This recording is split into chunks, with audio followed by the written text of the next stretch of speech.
good win. Played well. Guarded. Marlon, unbelievable. I know he'll get a bunch of credit for the 30 points, but he did a tremendous job defensively as well.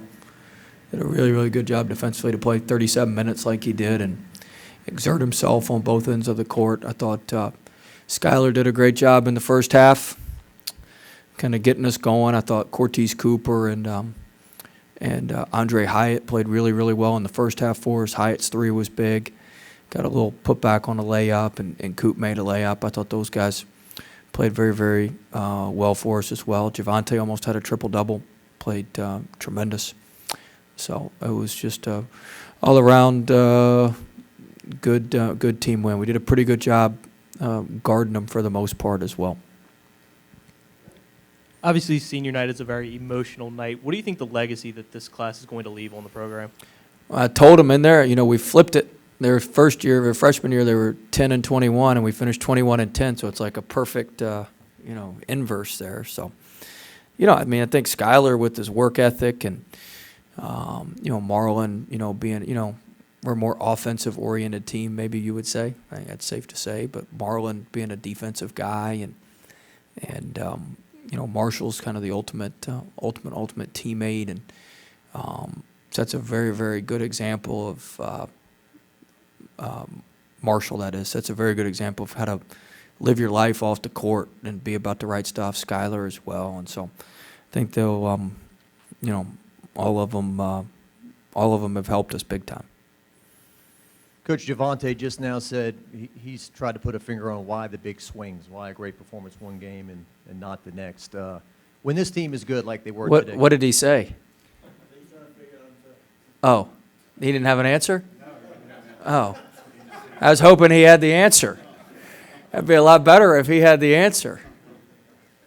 I don't have the answer either, Jacques. So, is that the question? Well, when you're good like today, how good can you be when you're on fire like you were today?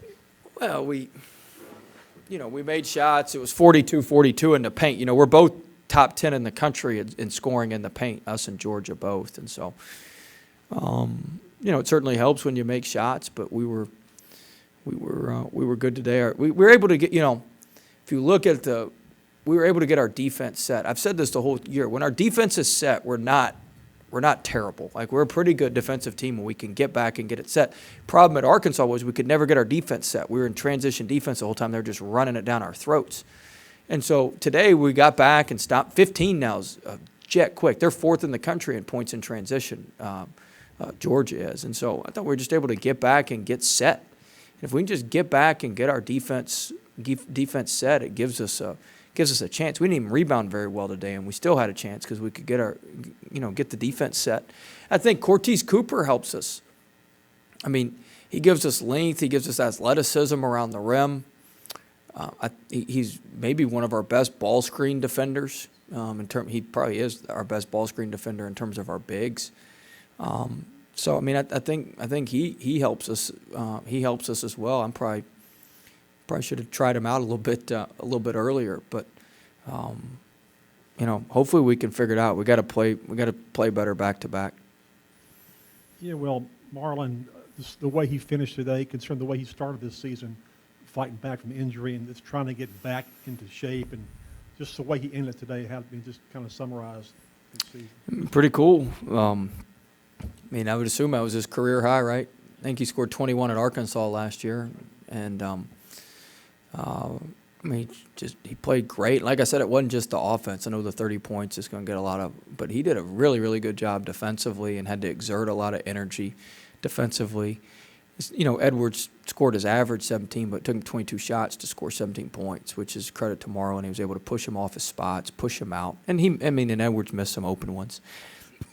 But I thought he played just a complete game and a great game, and hopefully this is something that can jumpstart him. When he plays well like that, gives us another big time weapon, and he's a very, very good defender.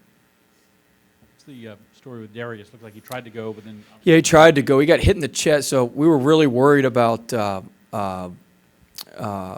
Georgia's cutting. They're one of the best cutting teams in the country. That's why they score a lot at the rim. It's like they just cut you up. And so we were doing a drill yesterday to work on defending cutting, and I've told you guys, LeBlanc, like, he knows one speed, like fast and faster. Those are his two speeds. Like, he just moves. He's got sharp elbows.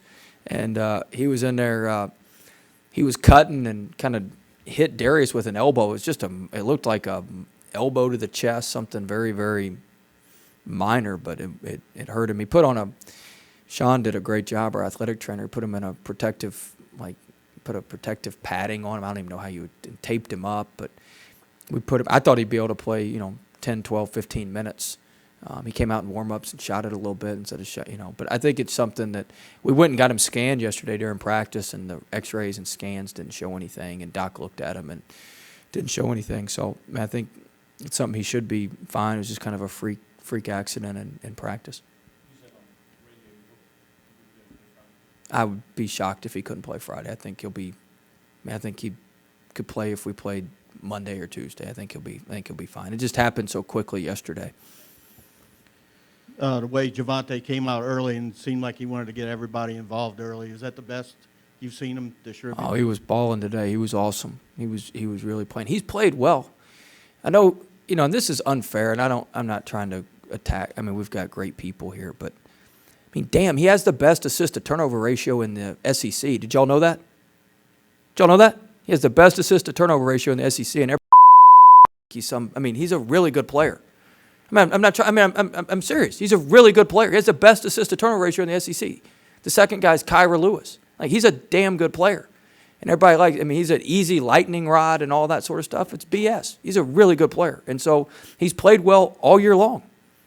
Now, does he do it exactly like Tremont did it? No. But I said that at the beginning of the year. It's probably not going to look the same. But damn, he's good.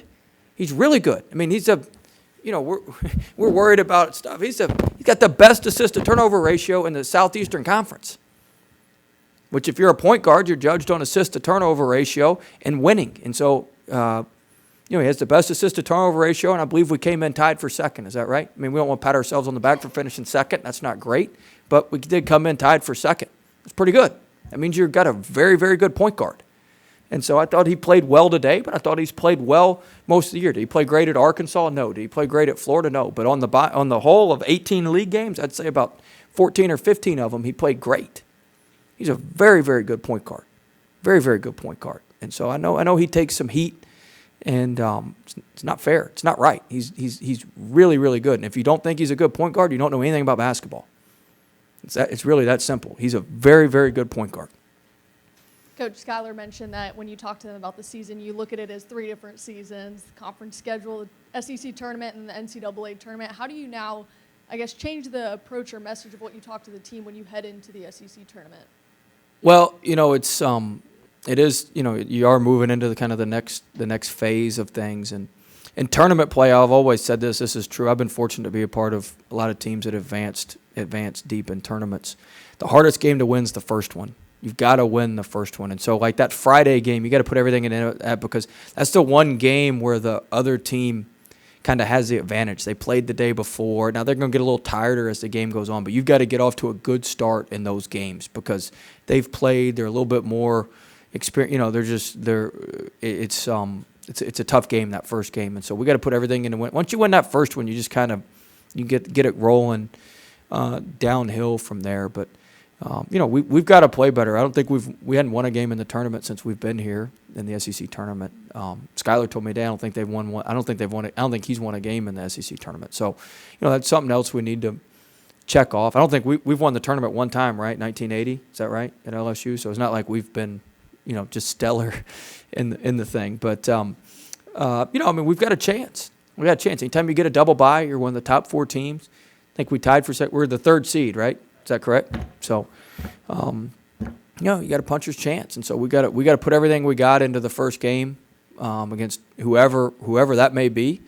And we've got to play as well as we can in that first game, and then get things moving downhill from there. But it should be, it's exciting. It's good. We've got a good team. We've got as good a shot as anybody else who rolls into Nashville.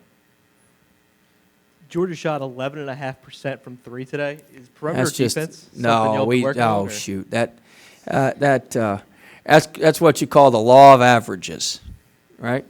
There's a law of averages. Now, we contested a good amount of them, and some of them we had guys who were not very good three-point shooters for them, shooting them, you know.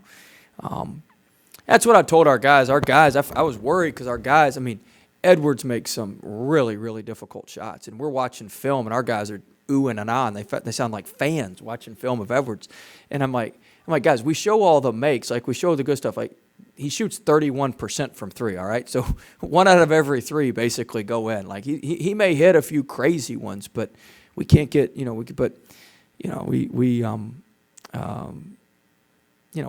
we had their right guys taking them for the most part, you know, I think 10 took one. I think he's 2 of 17 on the year. 15 took 4 or 5 of them, and he's in the in the high 20s. I mean, you're just playing the percentages. I've said this all year. This is the truth, and hopefully this is the start of it evening out.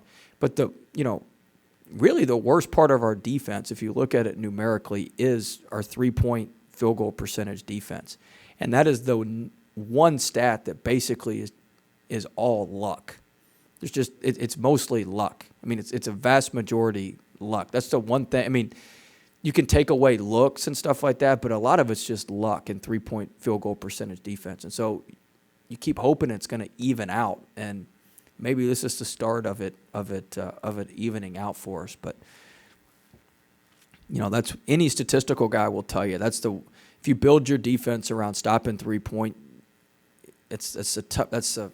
you're relying on a lot of other factors that you can't control to do that. And so hopefully it's the start of a trend. I'm not sure if anyone pointed this out to you or if you saw it, but when Marshall hit that last 3, the shot clock had 44 seconds left on it. I mean, to have The game clock? Yeah, the game clock. Wow, I didn't know that. Yeah, to have Faye and Wayne there to kind of honor and celebrate Wade. I mean, just Wow. just a perfect kind of ending to. That was awesome. I didn't know that. There's another game this year where we took the lead with 4:44 left on one of Skylar's shots at home. No, it's awesome. I mean, to see Faye and Wayne out there, and got to spend some time with Faye after the game, and so it was pretty cool to honor him and have them out there. And we've been honoring them all year. You done, Scott? Oh, y'all all noticed that. I didn't notice that. It's probably the most. Yes, it's a pretty good one. What do y'all think? I wore it when we played Kentucky, I believe, my first year, and then figured I'd pull it out for senior day. Well, I tell you this is funny. I tell you this because here's the thing. We were 2-0 at Arkansas, right? We've been 2-0 at Arkansas. So I'm not superstitious, but I am routine oriented. So I went back and watched the last 2 game films from when we won at Arkansas, and I'll be darned if I didn't have my blue suit, and I wore the same suit both years. So I showed up in that same suit on Wednesday, and we. So that doesn't have anything to do with it. Unfortunately, I thought that was going to have something to do with it, and that didn't have anything to do with it.